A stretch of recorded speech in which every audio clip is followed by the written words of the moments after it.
Guerre en Ukraine, en direct. Le ministère de la Défense ukrainien évalue les pertes russes à plus de 54 200 hommes.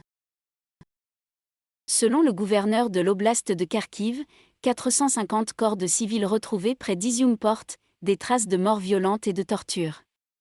Le président ukrainien, Volodymyr Zelensky, a dénoncé les « tortionnaires » russes. World Cleanup Day, et si on nettoyait la planète près de chez nous?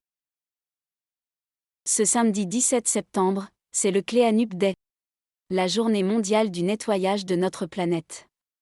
De nombreuses opérations de nettoyage sont organisées partout en France. France Bleu vous explique comment ça marche. Tempête Fiona, 2 personnes disparues en Guadeloupe après les inondations. Elles ont été emportées par la montée des eaux dans un quartier de Basse-Terre.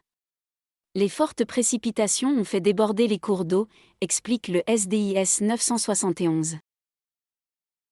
Renaissance, parti unique, moins grand que prévu.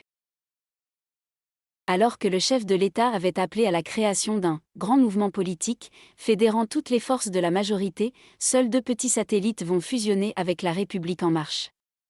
Et non les principaux alliés, Horizon et le MoDem. Vidéo. Sobriété énergétique, la pyramide du Louvre et la façade du château de Versailles seront éteintes plus tôt, annonce la ministre de la Culture sur France 2. Invitée de France 2, samedi matin, la ministre de la Culture a estimé que ces mesures symboliques, importantes pour mobiliser les citoyens, ne suffisent pas. Journée du patrimoine, notre sélection des sites à visiter dans les départements de la région.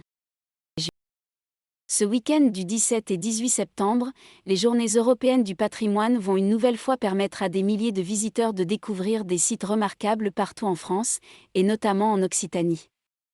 Dans chaque département de sa zone de diff. Covid-19, alors que la 8e vague démarre, le taux d'incidence grimpe en flèche chez les moins de 20 ans. 2 semaines après la rentrée, les contaminations liées au Covid-19 repartent à la hausse en France.